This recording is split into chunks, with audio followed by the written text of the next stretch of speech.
all your belongings tonight, leave your home, right? The home that you built with so much sweat and hard work and dreams, and you just had to move, not because of anything you did, but because your neighbors are being totally irresponsible and your house is no longer inhabitable. How would that make you feel, right? Angry, helpless, but you still would have to make the move, right? So is this a figment of my imagination? Absolutely not. So this is a picture of a cabinet minister from a country called Tuvalu, right? So this is a small group of islands between Australia and Hawaii. So the minister is actually talking to the COP26 summit that happened last year, and he's trying to make a point. He's actually appealing to the rest of the world, and he's actually standing where it used to be land before. So water is consuming their land, people are being forced to evacuate, and they're continuing to evacuate, right? So for right now, it's not anymore about winning the fight against climate change, it's about survival, it's about adaptation, right? So that's one irony, where water is consuming land and people are being forced to move. On the other side, we have difficulty accessing water, right? So the statistic says 1 in 9 in the world lack access to clean, safe drinking water. 1 in 9, that's a pretty daunting statistic, right?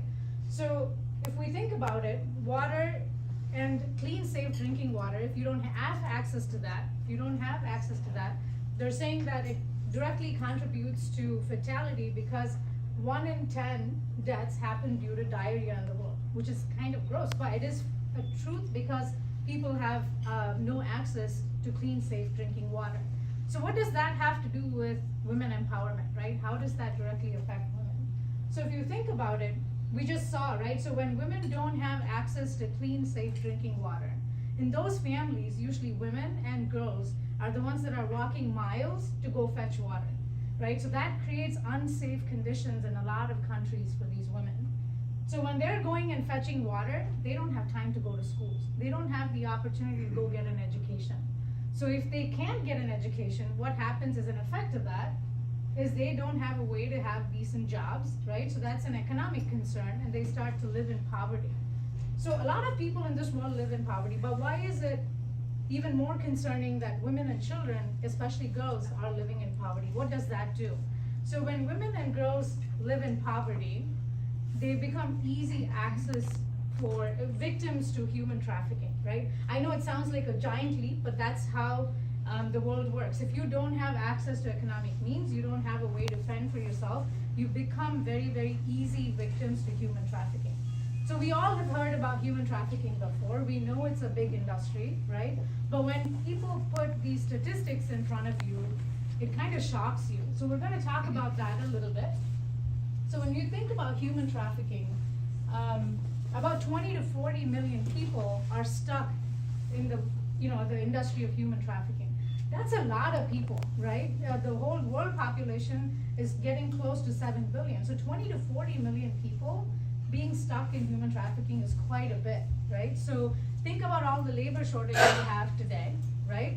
With that labor shortage, if we had access to this workforce, we probably could solve all of the labor shortages we have today, right? And then if you pay attention to the profits, this is mind-blowing for me, right? So if you look at this industry, and the reason I keep calling it an industry is because it is. This industry alone has about $150 billion in profit every year, worldwide. $150 billion a year, right? So let that sink in a little bit. So if you think about it in the automotive perspective, that is twice the profit of the top 10 automakers all combined. That's how big this industry is, right? So that's why it is so important to make sure that women and children are safe, women and children have access to education, they can be empowered, so they don't get stuck here, right? So it's very hard to break this cycle.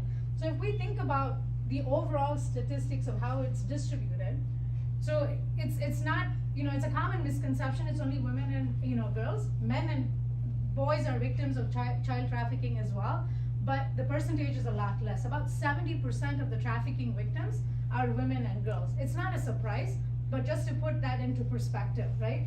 So the point is, if we can give women and children, especially girls, the access to education, the access to being able to make their own decisions and secure their lives, we can probably prevent or at least reduce the number of people that get stuck in this world. It's very hard to rescue people that are inside the human trafficking world just because it's such a huge industry.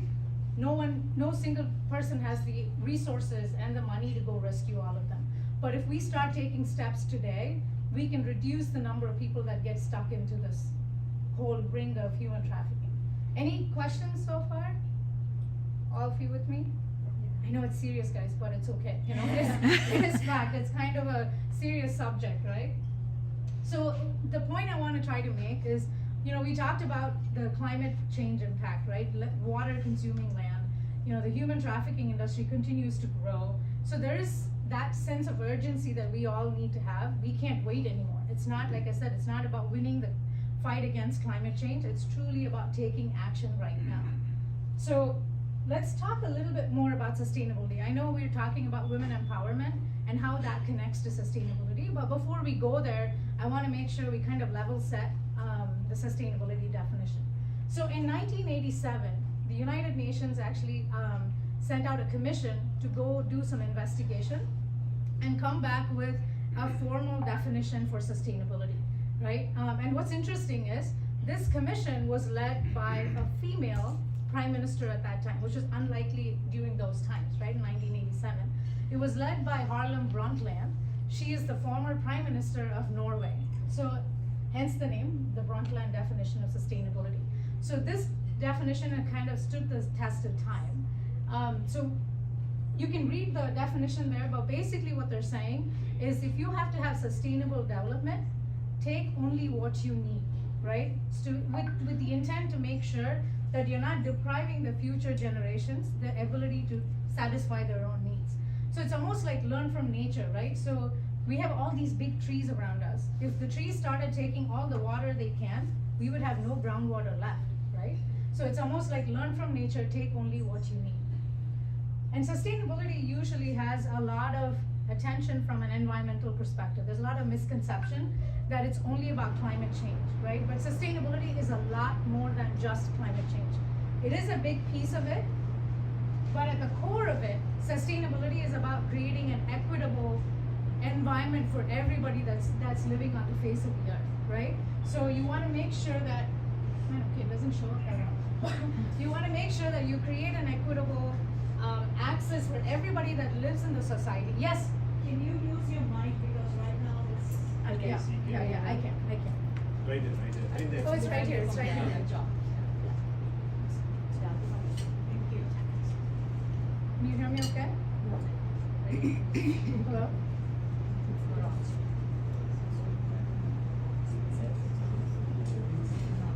Hello? Hello.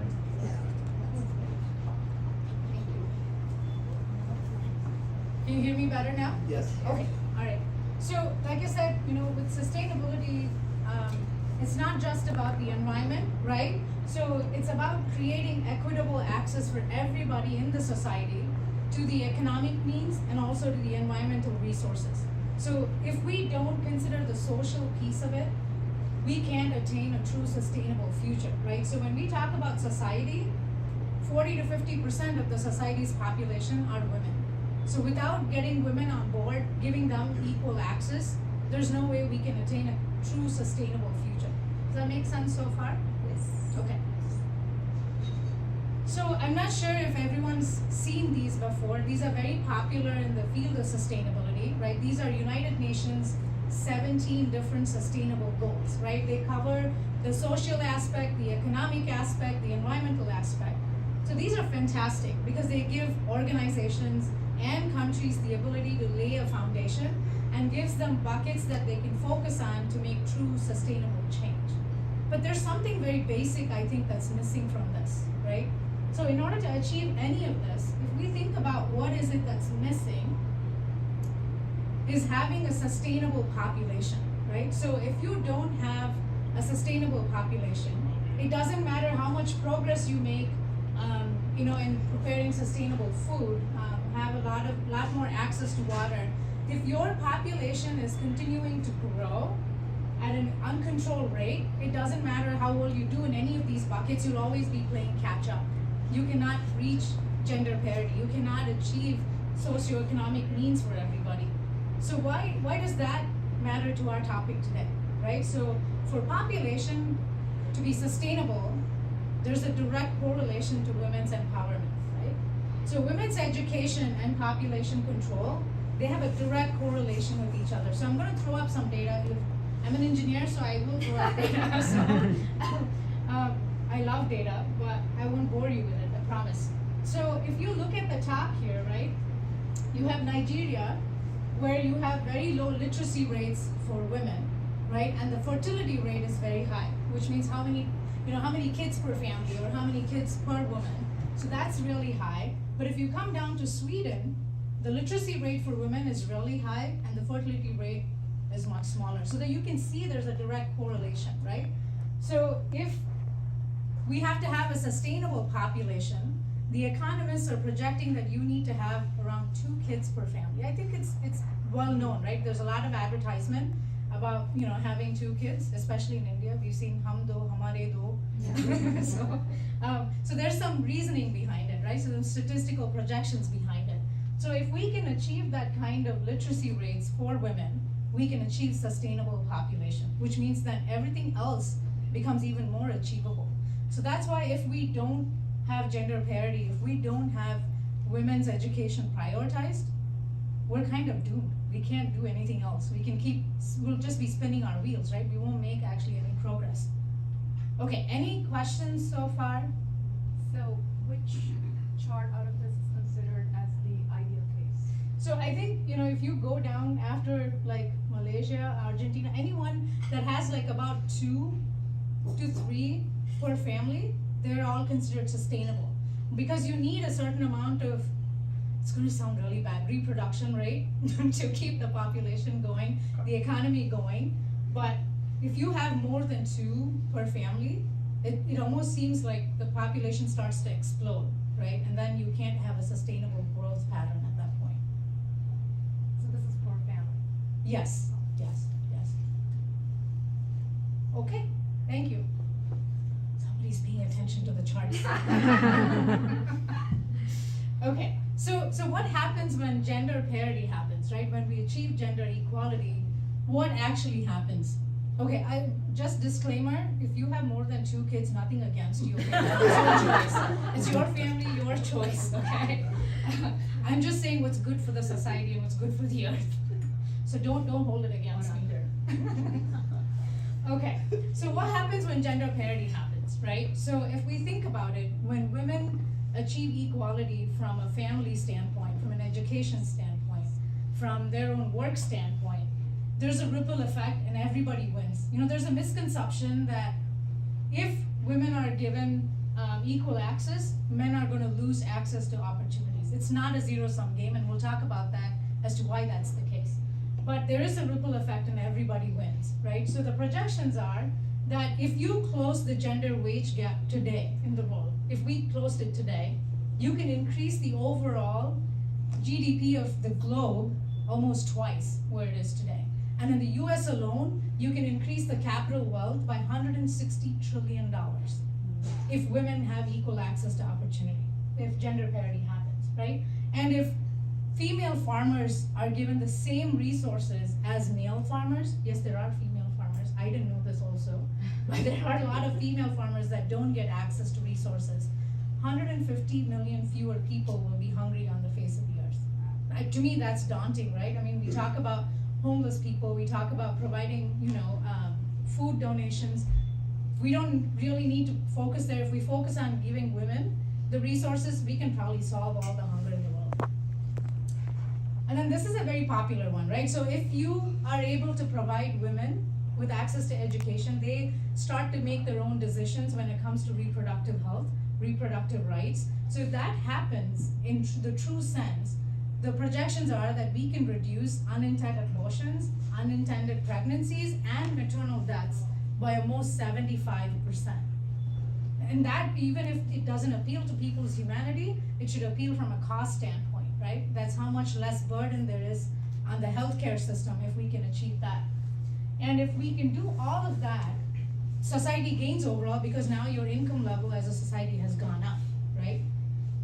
And if women are also able to close the wage gap, their earning potential goes up almost 3 times, right? So overall as a family, your earning potential goes up. You're able to provide better quality for your own family, get yourself of wherever you need to get out of, and look after, look for a much better quality life overall.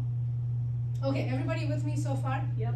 Okay, so far we've been just talking about projections, what it could be, what it might be. So it might not feel very real. So I thought maybe it's a good idea to talk a little bit more about my journey, as to how the empowerment has changed my journey, my viewpoint, my trajectory overall. Sound good? Yes. Okay, all right. So this is me when I was in elementary school.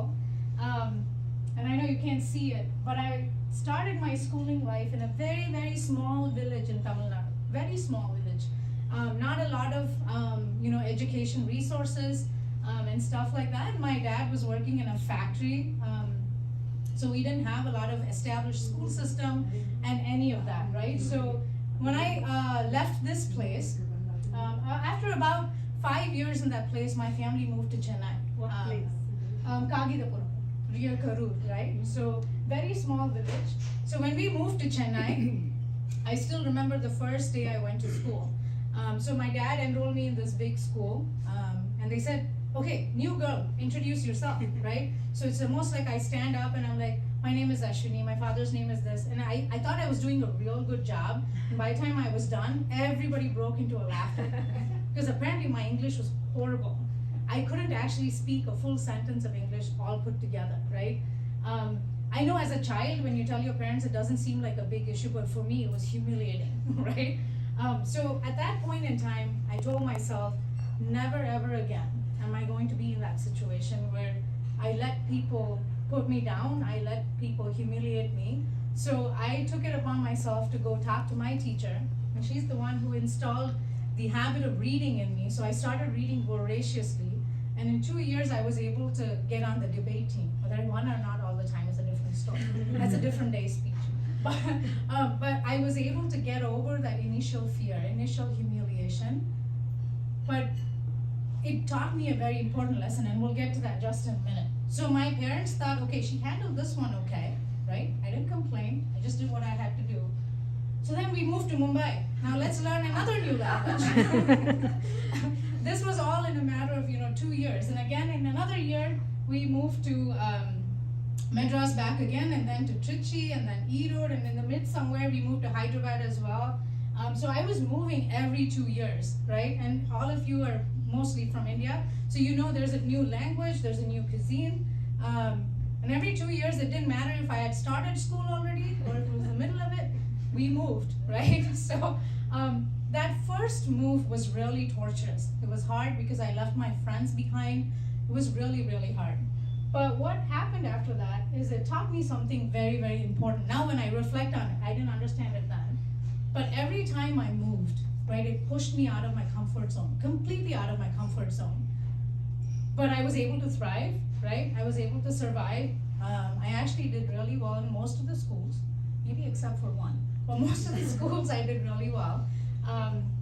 But I understood that every time I pushed myself, it was a period of immense growth for me, both professionally and personally, right? It started shaping my personality and my character. When we started on this journey, I was not an extrovert. Now, any of my friends will say they can't get me to shut up, right? So it forced me to become an extrovert. It forced me to break down barriers with people. I have no problems walking up to a stranger and saying, hey, my name is Ashwini, how are you, right? I have no issues at all. So it shaped my personality of who I am. And it also helped me understand, if you wait for someone to give you the permission to break the stereotype, you're gonna be waiting a long time. So all I'm saying is, if you are female, you feel you're alone, which happens a lot, don't wait for permission from anybody. Don't wait for approval. You gotta break the stereotype. You gotta go for it hard. With me so far? Yes. Yes? Okay. All right, so like I said, every time we moved, I started understanding, okay, deep breath, keep calm, and focus on breaking the stereotype. When I moved from Chennai to Bombay, I remember everybody, no offense to people in Bombay, I was born in Bombay, okay? So no offense. But they said, Madrasi लोगों का accent कुछ अलग ही है, right? The Madrasi people have a different accent. So I was very careful about not letting the accent of one language spill over into the other, right? So why was that important? Because it helped me gain acceptance sooner, right? It doesn't mean I changed who I was, but it helped me understand that I had to push myself because nobody has the time to sit down and understand what I'm going through. I better understand what they're going through so that I can fit in and I can move on, right? So that kind of became a habit. And even as a child, I loved science and math. Those were my favorite subjects, right? I thought it was fascinating that you could ask all these questions and you can find answers to them, whether you're looking at science or math, right? So very strong gravitation towards STEM right from a young age. So as I went through high school, it became very obvious that I was going to choose some sort of a STEM field.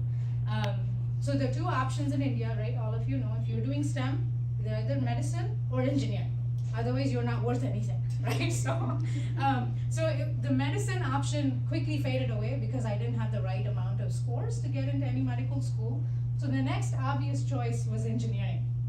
And when the time came to choose what stream within engineering, I wanted to go into mechanical engineering, right?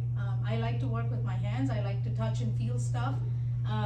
So I wanted to go into mechanical engineering, and that's the stream I chose. But I remember a lot of my family, my friends, everybody said, mechanical? You're not gonna be able to do all the physical stuff. The lab is tough. You're gonna have to do all of these, machining and grinding and all of that stuff. It's gonna be really hard, right? But like I said, for me, it was always about breaking the stereotype. I said, okay, if you tell me I can't, I'm gonna go hard at it and try to do it, right?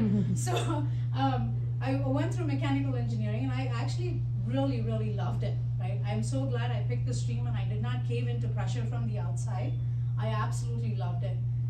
So that was the first stereotype that I attempted to break, and probably pretty good at it. The second one is when I graduated from mechanical engineering and I moved here. The same people that said, don't do mechanical engineering, right? Now you've gotten through college. The second point is, okay, you should probably find a design-based job. Sit behind a computer, do your CAD design. No, nothing wrong with it, it was just not me, right? I was very hands-on, I was drawn to the lab. So I had to go and find myself a testing job. This is a picture of me in the chassis dyno, setting up a vehicle when I worked at Toyota for chassis dyno noise and vibration testing. I absolutely loved it, right? Because I could see the impact of whatever I was doing right on the vehicle, and then direct impact to the customer through reviews and customer clinics. So I absolutely loved it. So then once you show people you can do that, the next question is, okay, you're a really good engineer, but maybe not so good at leadership. Okay, so now you got me. You told me I can't do that. Now I have to go do that as well, right? So that's the next challenge. So, and they said, well, if you do become, a female leader, then most likely most of female leaders are not good leaders to work for. That's what people kept telling me, right? But what I found out is that's not the case. I knew how to have a lot of fun, right? And the team that I had at ZF that I worked for before I came to Harley, we had the most number of female engineers in my team. And I think once you see a minority at the top, you start to attract more of your kind. Okay, people are more comfortable working in your team, even though it might feel kind of, not really strange, but kind of out of place, right? They still feel like they can do it. They see one person doing it, they feel like they can do it as well. So we had a lot of fun, right? And then people said, oh my God, women are catty. One woman will never help the other woman, right? You people can't get along ever. Have you seen women in the kitchen? They can never get along, right? So that was the next thing. And I said, okay, but maybe we need to break that stereotype too, right? Women have a lot of unique needs, have a lot of unique challenges, whether you're going through your motherhood journey, you're going through even your menstrual cycle, it doesn't matter what you're going through. We have a lot of unique challenges, right? So I said, why not we create a support system for ourselves at work? So we went and created a women's resource group at ZF. We started out as a very small group, 15 people, and then it grew to like 500 people by the time I left ZF. And these group of women were just awesome at supporting each other, providing mechanisms to cope with all the challenges we had. And maybe another interesting anecdote here is these are some of the women I've built strong relationships with, and I'm still friends with all of them. One of them from here actually referred me to my next job. So it's not just about supporting each other, they can become a very strong ally network for you as well. So when people say women won't support other women, I say, sorry, you're wrong. You're wrong. You just don't know the reality behind what you're saying. You're just telling me a stereotype, right? Okay, any questions, comments so far? Okay, everybody must like all the pictures now. They're all glued to the screen. Okay, so this is something I learned through my journey is if you let the voices in your head, the voices around you determine what you can and cannot do. And if you tell yourself what you can and cannot do, you will be right both times, right? So you have to never allow anybody else define your success. If success for you is a stay-at-home mom and really propel your children's lives, that's okay, but that's your choice. You should never be forced to do that because somebody else said that was the right thing for you to do. If you want to be a full-time career woman, you don't want children, that's okay too, because that's ultimately your choice, right? So don't allow anybody else to define what success looks like, right? It's your life, your journey, define what it means for you and go after it hard, right? Because no one's gonna give you approval to go after it hard, you gotta empower yourself. So I guess the crux of it, what I'm saying is for women, we try to seek approval from others around us all the time. We have this tendency, right? We want to be the best wife. We want to be the best friend. We want to be the best mom. We try to seek approval all the time, which is okay, but don't let that cloud what you want to accomplish for yourself, right? You have to empower yourself to a certain extent and not look for approval from outside. Does that make sense? Yes. Okay. So it all sounds great, right? Like I did all this by myself? Absolutely not, right? I had a lot of help along the way. I stepped on a lot of shoulders to make my journey to where it is today. This is not me. I don't have a blonde wig on here, and I don't know who that guy is also.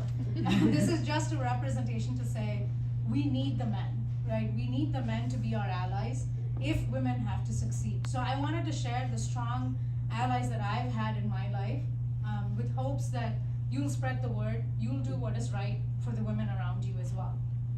So the first one on here, that's my dad. I don't know if you can tell the resemblance, I do look a lot like him. My dad, I did not realize this when I was growing up, but he was my very first ally. So when people in my family said and questioned him why he was spending on my education, why should I go into engineering when he still had to spend on my wedding and all that blah, blah, blah, all he said was, it's her life, she has the aptitude, she's gonna go do what she wants to do, right? I didn't understand the gravity of what he said at that time, but now when I look back, he was and he continues to be my first and most important ally, if that makes sense.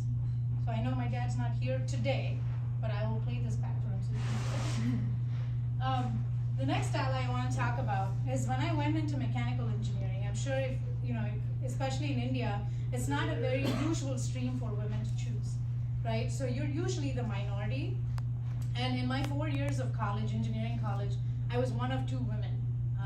So I went from a very gender balanced environment in school to a very minority environment in college. And I had no idea how to navigate a man's world. Absolutely no idea, right? I knew how to make friends, but I couldn't tell who I should trust, who I should not trust. I had no idea, right? This is my best friend from college, Partha. He lives in Houston now, but he was absolutely the reason why I got through college without any bruises. I still made it through, right? So he was always there by my side, cheering me on, cautioning me when I need to be cautioned, helping me understand how the opposite gender thought, how they worked.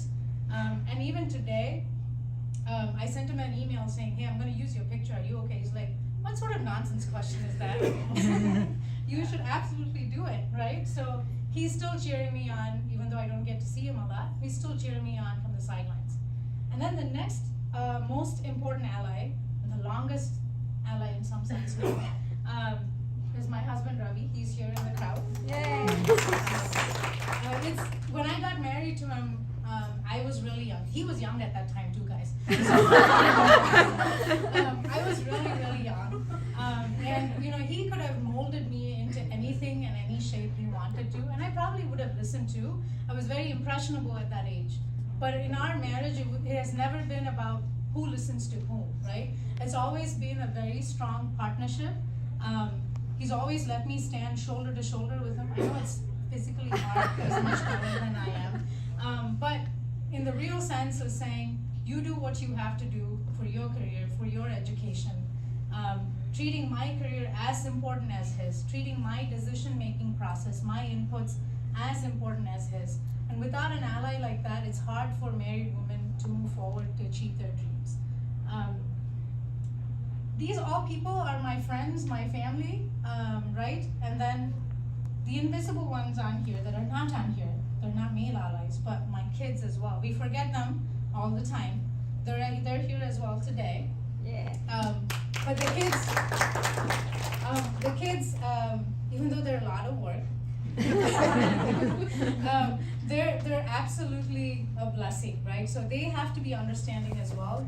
They are invisible allies. We don't give them enough credit, but they are our allies as well. So they can be understanding of, mom's priorities, and when she's not around, they actually grow up faster than we think they do. So all of these people are my family, my friends. They're able to love me unconditionally and give unconditionally as well, right? But I think outside of that, you need strong allies at work as well. So I'm gonna show you my next biggest ally. So he's my boss from my previous work. Christine, my colleague from Martin Maria, is here. So she and I both worked for Rob Fairchild. He's an amazing man, one of the best bosses I've had. So when we had the opportunity, or when I had the opportunity to go work for Harley, when the opportunity came my way, the first person I talked to was him. And when we discussed the opportunity, he guided me through the process. And when I was not confident I could do it, he instilled confidence in me that I could, right? He said, in spite of this being a loss for him, leaving a gaping hole for him and his team, he said, you must absolutely go do this, right? Not many people get this opportunity. It's a good step in the right direction. You must go do this. So the reason I say all of this is, even though women can try to empower themselves, and we can, it's not that we cannot, even though we try to do that every day, it is very important that we have strong allies around us, and then the journey becomes a lot more easier and more enjoyable. Make sense? Yes. Okay, awesome. So the next question sometimes we get asked when it comes to sustainability is, are women really ready for the challenge? You keep saying women empowerment, women need to be part of the sustainability journey. Are women really ready, right? So when we think about sustainability, the 3 R's are super critical, right? You have reuse, you have recycle, and we have reduce. So I'm gonna show you a few pictures, and we're gonna talk through this. So anybody wanna take a guess what this is?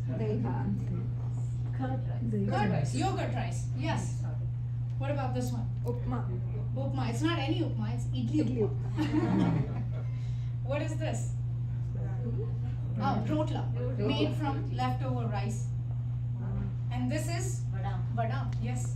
This is made from leftover rice and urad dal, right? So these are all dishes we've seen growing up in our household, made by women that had no access to any of these opportunities, no access to the concept of sustainability, right? So these are all examples of reuse, right?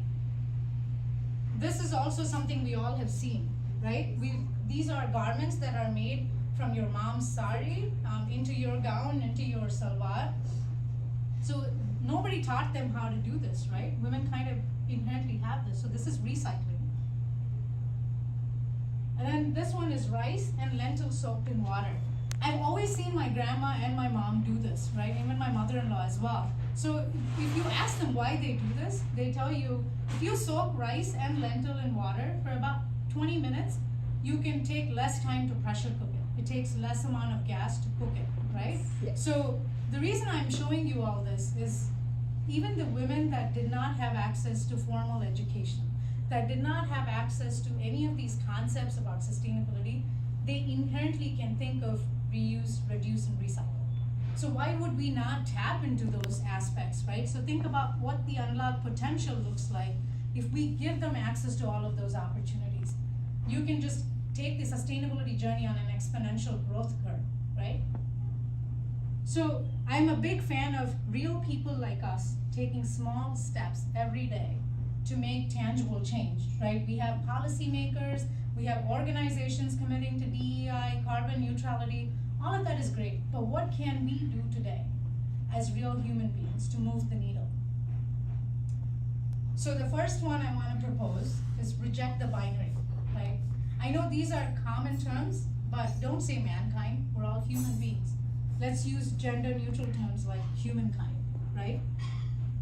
I am guilty of this too. You know, I'm still trying to correct myself. Even in the planning meeting, I always kept saying, hey guys, right? Women have normalized this so much, we don't feel offended when people call us guys, right? So flip this situation a little bit and think about it, right? If you're in a meeting and I came up and said, hey girls, how's it going, right? And then all the men will be super offended, right? So let's try to use gender neutral terms when we're addressing people. Let's use team, folks. There's a lot of different ways. It just takes some practice. It's not easy. Like I said, we are used to that. Let's take some practice and try to do it one step at a time. Call out stereotyping, right? Men don't cry.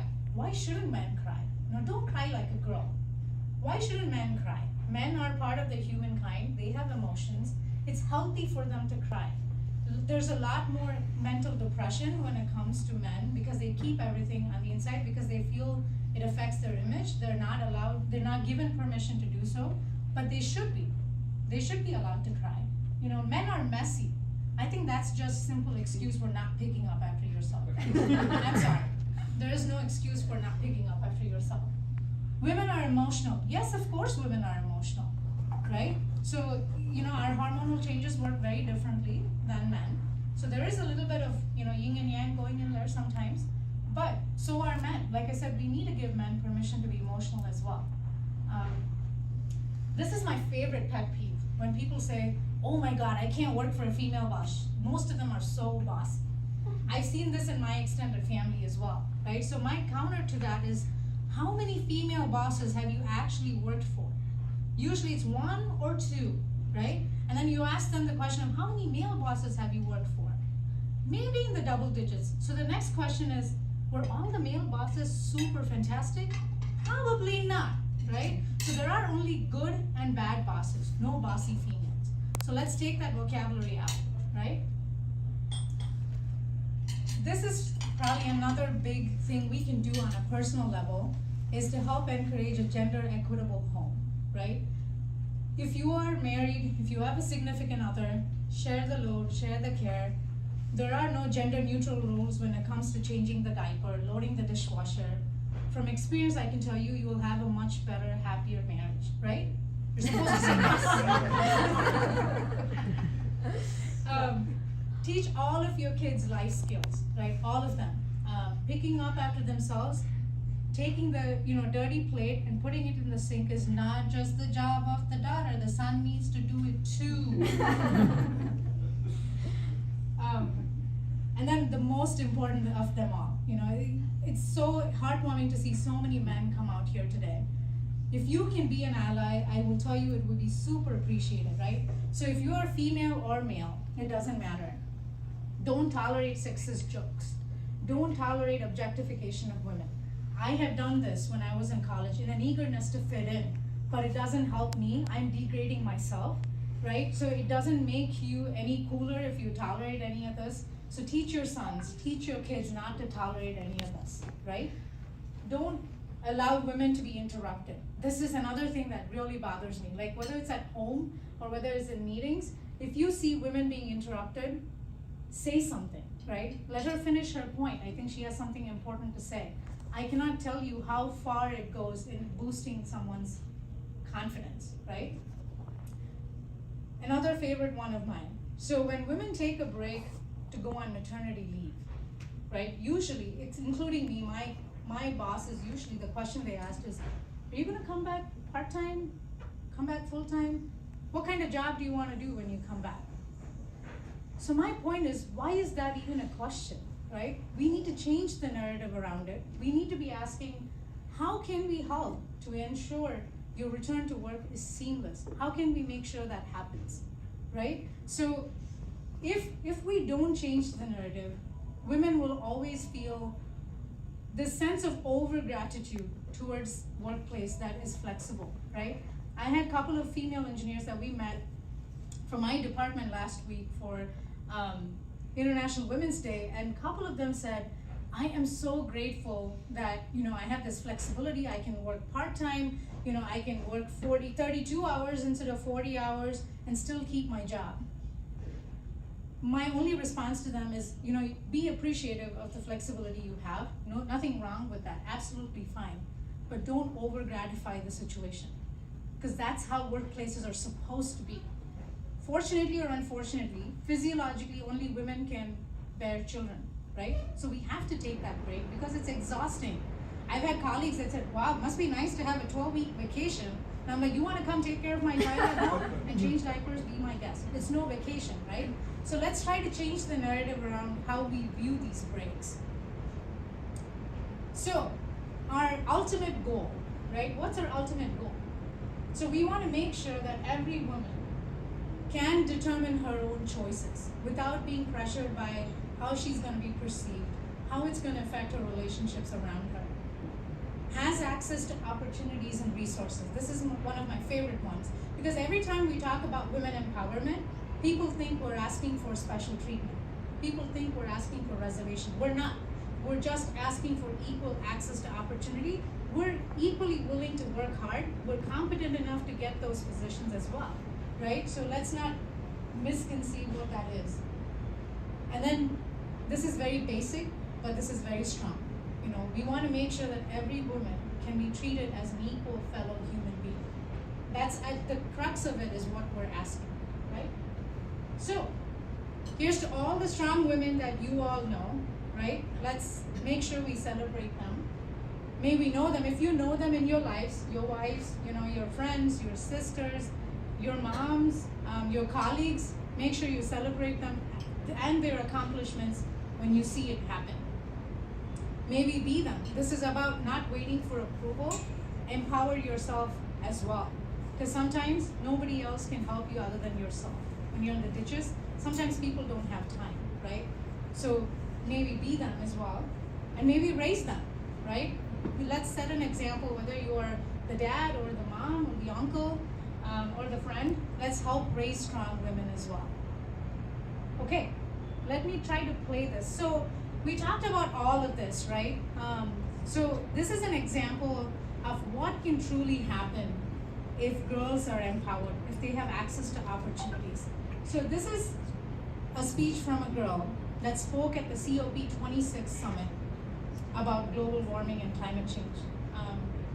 Many of you see this already? No. Okay, let's try to play this. I just wanted to acknowledge some of the ASA members are on Zoom, and Kush is saying, in my 37 careers at GM, most of my best bosses were women. Awesome. Awesome. Okay, let's put that post out on LinkedIn and call all of them out, okay? Okay, so let's see how can I play this.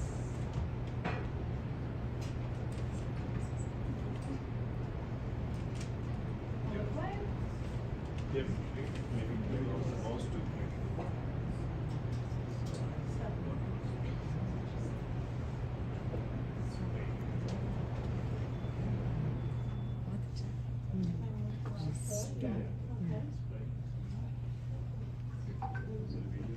Yeah, it is a video, but maybe we can go to